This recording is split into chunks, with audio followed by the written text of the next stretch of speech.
no, sa social media, hindi naman po naging kailan na nakita po natin yung mga lumabas na larawan ninyo nung pagpupunta ng Naga. Very simple lang, nag-bus, tapos very, pagdating sa media, hindi masyadong, very low profile. Paano po, doon po ba yung nakuha po ba niyo yun dahil kay Sir Jess o pareho talaga kayo yung tinatawag po ninyo ang chinelas leadership? Pareho naman kasi kami simple lang. Yung pinanggalingan namin mga pamilya, simple lang naman. Hindi naman kami, kahit nung mayor siya, hindi kami nasanay sa rangya. Ako, never ako nagka-driver. First time ako nagka-driver nung congressman ako. Talagang ano naman, yung trabaho ko, lahat mahihirap yung kasama ko.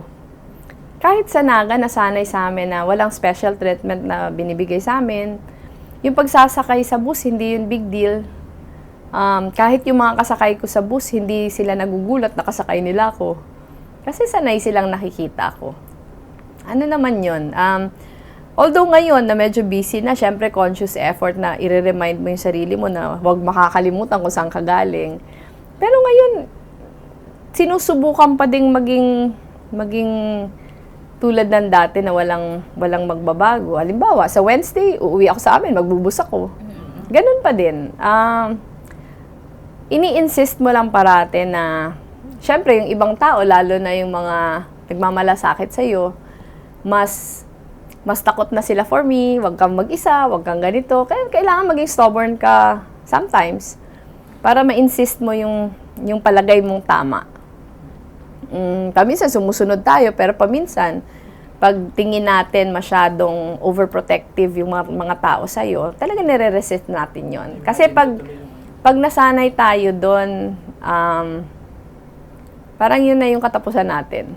Halimbawa, pagbisita ako ng mga local government units na ipapasundo ka, meron kang police escort, tapos paminsan yung police escort magawangwang, talagang kailangan you put your foot down. Kasi yun yung mga paraan para i-remind mo yung sarili mo kung saan ka galing. At hindi ka naman kailangan na. Kaya yung sa akin, yung mga maasikaso masyado, nire-resist ko yun.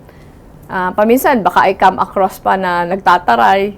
Pero ako, talagang kinakat ko yung ganon. Kasi tingin ko hindi yun makakabuti sa akin. Na-imagine ko tuloy yung siguro yung chief of security yung medyo sumasakit. Wala akong security. Wala akong security. May naka-assign sa akin, pero yun, nire-resist ko din na wag akong sasamahan. May in-assign sa akin. Pero ano yun, point of disagreement pa yon sa team namin. Lalo na ngayon, di ba? Vice presidential candidate. Correct. Alam po natin nung una, no, may konting resistance po dun sa mga tatlong daughters. Hindi lang konti. Sobrang resistant.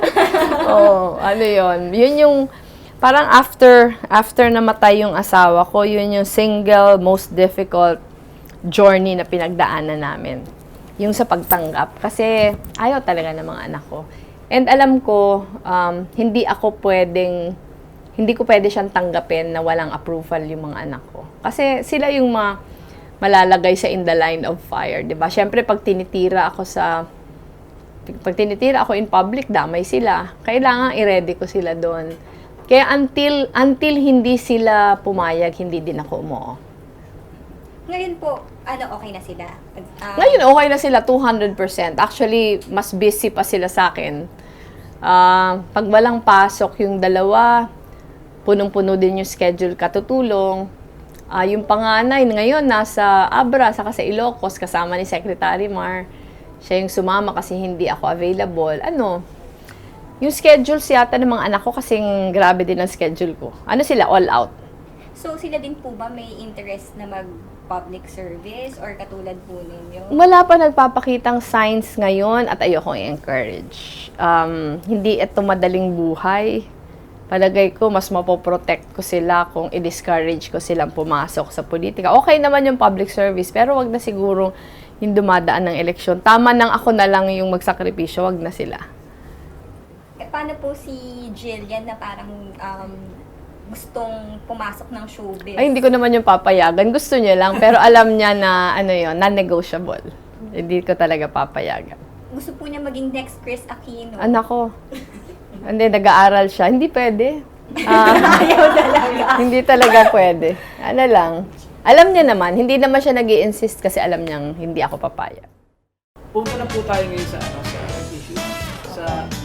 Gusto lang namin laman yung mga stand nyo sa mga may issues ngayon Okay. sa ating bansa. Umpisahan po natin sa Freedom of Information Bill. Ano